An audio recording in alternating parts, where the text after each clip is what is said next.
Hello everyone and welcome to my channel. My name is Alina Gastesi-de, and I'm a relationship and life coach.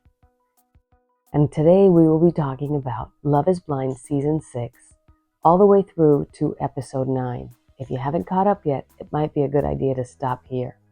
We're going to get right into the weeds and analyze this from a coaching point of view. Let me begin by introducing the cast of characters.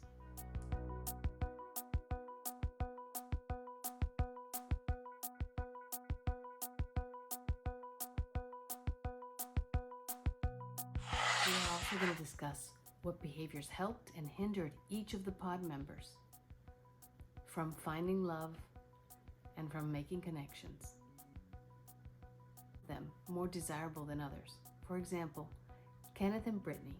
Kenneth opened up immediately, became vulnerable, was loving and kind to Brittany in the pod. He shared that he had lost a loved one when he was very young, and she shared the same, and they right away connected. It was kind, it was loving, it was vulnerable, and they both made that connection immediately. They eventually left the pods together. He and Clay. AD listened to Clay, and when Clay made the mistake of attempting to surpass the rules of the game by asking her about her physical appearance, she immediately gave him the signal that that was not okay and left the room, leaving him to think about how he acted. She didn't berate him, she didn't shame him, she just left. That was a very good move on AD's part to let him think about it and process the information. They too eventually left together. Chelsea was open with both Trevor and Jimmy. And although Trevor was more her type, she opened herself up to Jimmy, being vulnerable, asking questions, letting him ask her questions, and being very careful about what she was listening to and how she was portraying herself. On the last day, Trevor would have declared himself to her and possibly proposed, but Jimmy beat him to the punch, and she left with Jimmy. Johnny was very complimentary and open in the pods. Because you can't see each other, he was listening attentively to Amy and Amy to him, and they eventually left together too. That active listening is crucial to new relationships, and they did that well. Behaviors that worked against them. Sarah Ann was such a fun girl, so playful and bordering on sexual, that Jeremy didn't take her seriously and chose Laura instead. This is a mistake that many women make at the beginning of relationships, especially today. They are highly sexually playful and do not get to know their partner before they have sex, many times on the first date. Getting to know your partner intimately on a verbal and emotional level is so much more important than sexually. The sexual comes as a culmination of this verbal and emotional connection. When that doesn't happen, and the sex happens first, it often occurs that the man does not call her back, and she feels lost and confused. The answer is wait. Get to know the other person. I can't tell you how long, but it does take a while. Started out as sweet and vulnerable, discussing her daughter and really opening herself up. And then the moment she thought that Jimmy was hers, she started to berate him about something he had never done from a previous relationship she had had. Something about social media and who he follows. She was so domineering and difficult during that conversation that he wasn't even able to get to tell her that he agreed with her. What a shame, because he chose someone else. She was too much for him, and it had nothing to do with her daughter. It's okay to set a limit, however. It's not necessary to pound it to the point where the other person can't even hear you. All they hear is that you are not open to their point of view or what they have to say, even if it's agreeing with you. By all means, tell someone what your limits are, but wait for them to process it. Wait for them to come back to you, and even ask them once they come back to you, what did you hear me say? How does this resonate for you? Do you agree with me? Are you having trouble with that? And then have a real conversation. Don't just batter them with what you need and forget about them sitting there. If you are enjoying this video so far, please like and subscribe so you can get more of these. After the pods, the couples went to Punta Cana and then started to live together. We're going to discuss that right now from a relationship coach point of view. After Jimmy chose Chelsea, she became extremely insecure and had a tough time believing that he was there for her. She continuously berated him about whether or not other women were into him or whether he was into other women, no matter how many times he proved to her verbally, physically, and emotionally that he was there for her.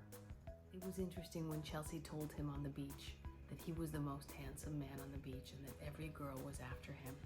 That was just another foreshadowing of her insecurities and how they would eventually tear their relationship apart. Chelsea often had eruptions over feeling unloved and unappreciated and not noticed by Jimmy. But it had nothing to do with Jimmy. Jimmy worked hard to show her and even listened to all of her complaints that were very childlike in the way she delivered them. Chelsea needs a lot of coaching to get herself ready for a relationship. She's not ready right now. AD and Clay did so well on the beach. They talked, they were honest with each other, they explained their demons, their insecurities, their fears for the wedding, and they both were so supportive of one another. It was beautiful to watch. And then it got ugly. When Clay brought his mother and his sister to meet AD at a restaurant, a conversation was brought up about his work. He's a very ambitious young man, and she chose that moment in front of these two individuals to discuss how disappointed she was in the amount of work he was doing. This is not an appropriate forum for that discussion. It should be in private or with a coach helping to guide people in the direction of future and limiting beliefs and how to overcome these difficulties. Their move-in process went so well. She complimented him on his style and on the way he kept his place clean and decluttered. She complimented him on his choice of furniture, and he told her that his apartment needed a woman's touch. So lovely. And he asked her to move in, and she agreed. So no one deals with shame well, but particularly in early parts of a relationship, shaming is not necessary if you can talk things out, which AD and Clay have proven they can.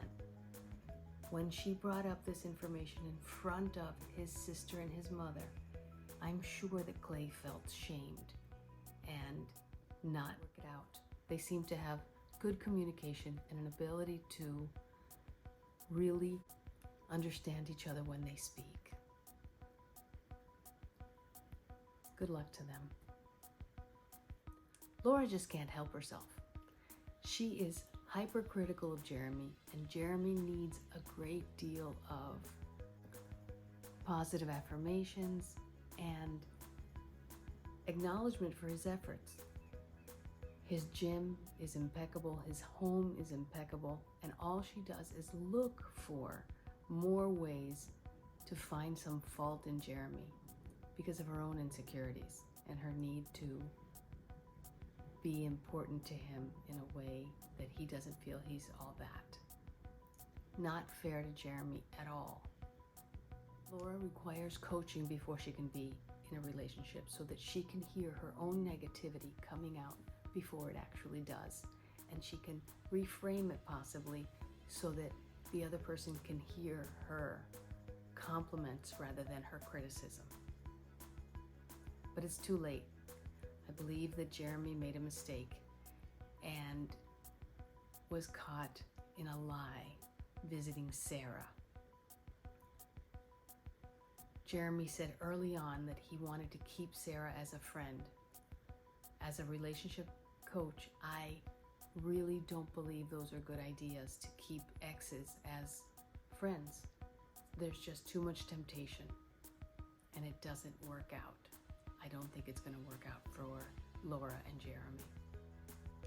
Kenneth and Chelsea do very well in the pods, but then they get to Punta Cana and still they're doing so well. They're getting along well. They really do well with their emotions. He's taking care of her. He gets chairs for her. He's very attentive to her, puts her slippers out. And then all of a sudden, he has a conversation with someone else and he completely shuts down. He stops talking to her. There are long pauses and silences. And she just takes it. She doesn't tell him. That's a mistake. She waits until they get to living together. And he, the entire time they're together, is on his phone. He forgets about her. He ignores her. And she continues to allow that to happen and not make a comment. Sometimes she rolls her eyes. Sometimes she looks to see why he continues to be on his phone. She suggests things that he does not even answer her. Quite disrespectful and quite dismissive. When Chelsea finally stands up to Kenneth and says, "This isn't working out, there's a lot of difficulty here," Kenneth gaslights her, turns it around and tells her it's her. And if she feels that way about the relationship and can't give him enough grace, then he will not be able to be in this relationship. Chelsea's not a victim. Chelsea needed to stand up for herself earlier on and not get to this point. Because she didn't stand up for herself, Kenneth continued to gain power and to lose sight of what their relationship was in the pods. It's a shame. Eventually, Kenneth completely turns the tables on Chelsea and breaks up with her, leaving her in tears. Amy and Johnny do so well in Punta Cana. They're affectionate, they're very open to each other, there's lots of conversations, they talk well about each other to the other people on the island, and they really hear each other and talk to each other and look for commonalities in their relationship. Things take a rapid turn, however, when they move in together. The first conversation they have, of course, according to Netflix, is when they're in her room and he decides to discuss birth control and his life plan of retiring at the age of 50 and having enough wealth to do so. Now, he is saying that he can't have children for the next 5 years, putting him at approximately 32 years old, and possibly his children going to college when they're 18. There's not a lot of input from Amy on this. She just agrees to what he's saying, and I'm not sure if that's helpful. I think they need to sit down and talk about the numbers, and I think those are important conversations to have in a relationship. But I'm not sure they were talking about numbers. They were talking about demands, and the demands he was making on her, including birth control. He says he won't use a condom because it's not as safe as birth control that she would take. I'm not sure that's true. If they worked together with a relationship coach, they could find methods that in conjunction could be safer than both and not as aggressive on her body hormonally. It seems to me that Jimmy has a lot of demands and very little flexibility. that's not going to work long term, and it may not even work before the wedding. Good luck to both of them. They really seem cute together.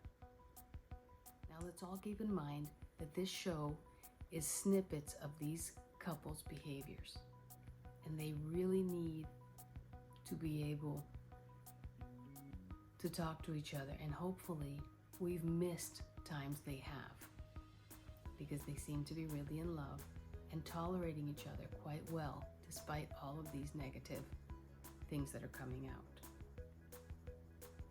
There are plenty of episodes left.